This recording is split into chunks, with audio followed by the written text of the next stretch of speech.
which was good for the oysters, it's good for the fish, and as it turns out, it's good for people because, I don't know if you can see this clearly on this slide, but it's actually starting to rebuild a beach and a marsh that was eroding rapidly and eventually was going to jeopardize that one road, the only road in that part of Alabama that runs down the coast.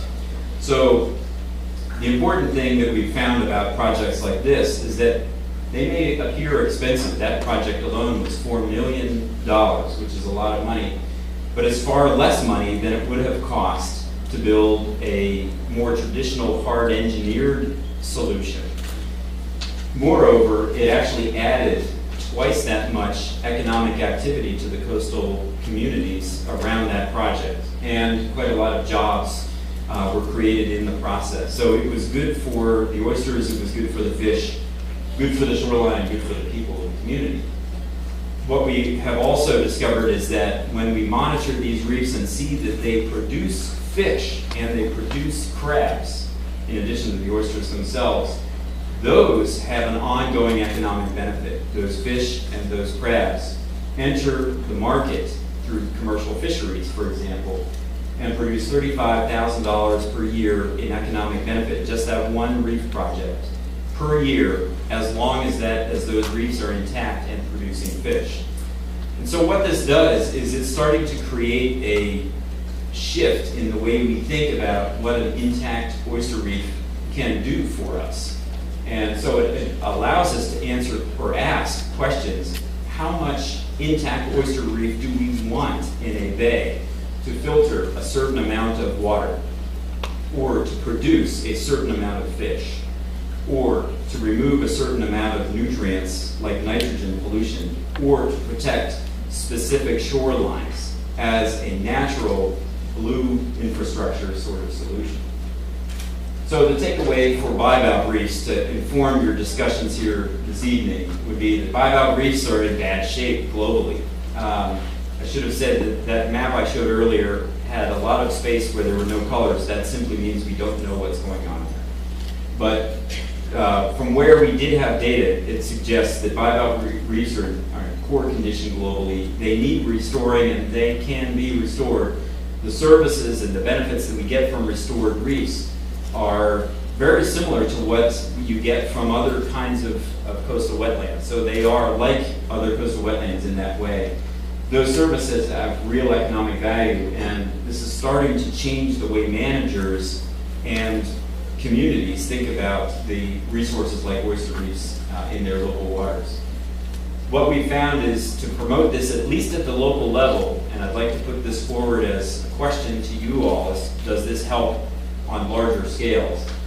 Mapping reefs and measuring the biomass, the amount of oysters on those reefs, we found is key for understanding what benefits you get from those restored projects. You have to understand the biomass to understand, for example, how much water gets filtered. Once you can understand that, you can set management goals based on the services that you expect those reefs to provide, and then start to look for opportunities to advance restoration along other wetland types. So connecting these reefs with other kinds of restoration or conservation efforts, I think, is one key. But I think for tonight's discussion, it would be interesting to hear from you all. Are there opportunities to use international frameworks even more strategically than we are now, like the Ramsar Convention, for example? And then Klaus mentioned blue carbon and opportunities to begin trading these services or paying for these services as a way to enhance restoration. So that is bivalve reefs in a very brief amount of time. Thank you very much for your attention to that, and I'd like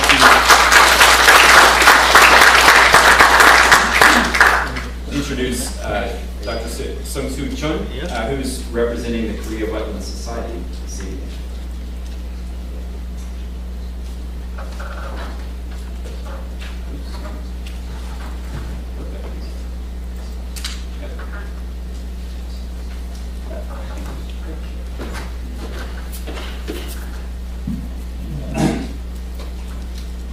원래 이 워크숍에서는 주제가 복원과 보존 이렇게 사실 좀더 결정된 형태의 어떤 복원의 방법이나 또는 미래상이나 또는 여러 가지 매뉴얼이나 이런 것들에 대해서 발표를 하는 것이 저희들의 처음의 목표였습니다. 그러나 그만이 창피한 일이지만 우리나라에서 일어나는 여러 가지 일을 보고 우리가 복원에 대한 어떤 경험이 없다 보니까 제가 제목을 이렇게 정할 수밖에 없었습니다.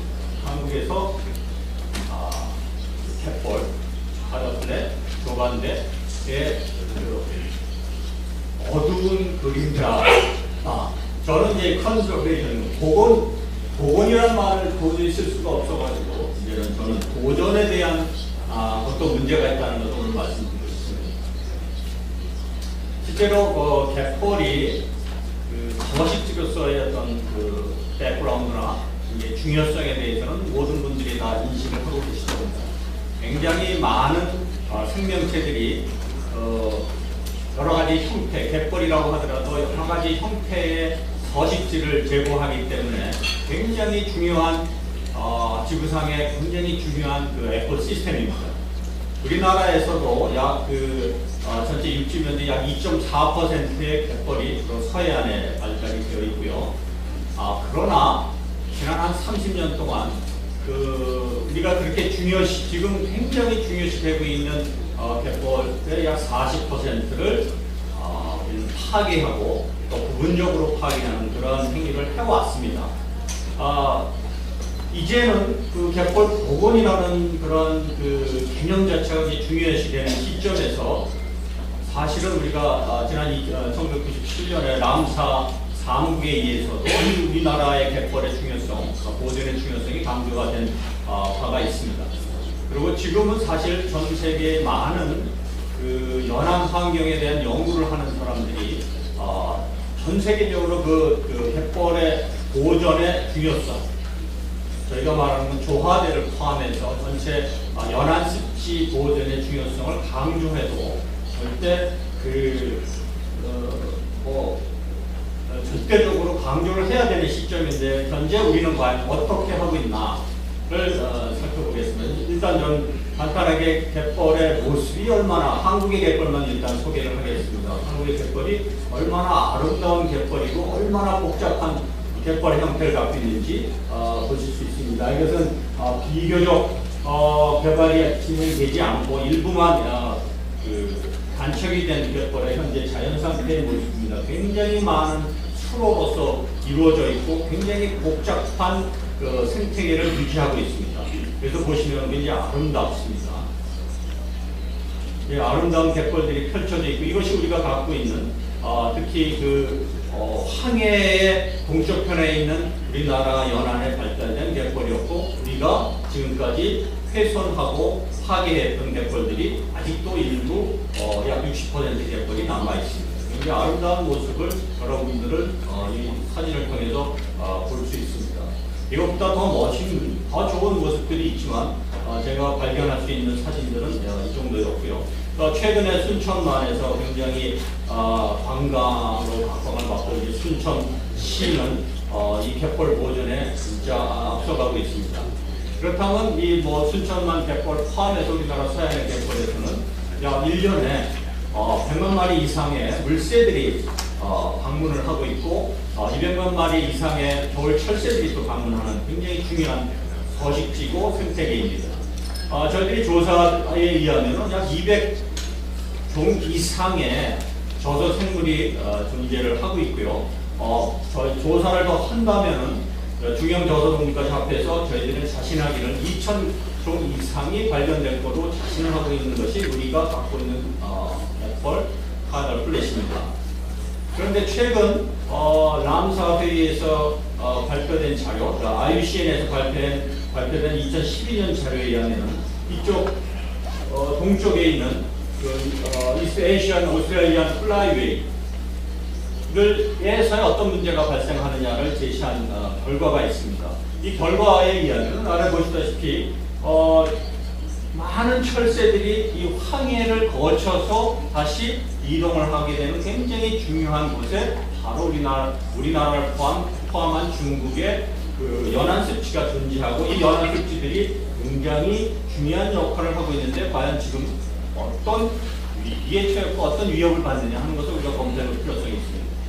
그 자료에 의하면은 중국과 한국에서 일어나는 여러 가지 현재까지 진행되는 여러 가지 간척 사업에 의해서 상당히 많은 양의 갯벌들이 훼손되고 있고 간척이 되고 있습니다. 우리나라에서는 60%로 얘기가 됐지만 저희들 계산에 의하면 약 40% 갯벌이 지난 30년 동안 사라졌고 또 중국에서도 우리보다 2배 이상의 갯벌이 간척으로 지금 사라지고 있습니다. 지난 30년 동안. 그래서 남한과 북한을 포함해서 우리가 약 93,300헥타르가 지난 30년 동안 간척으로 사라져 버렸습니다.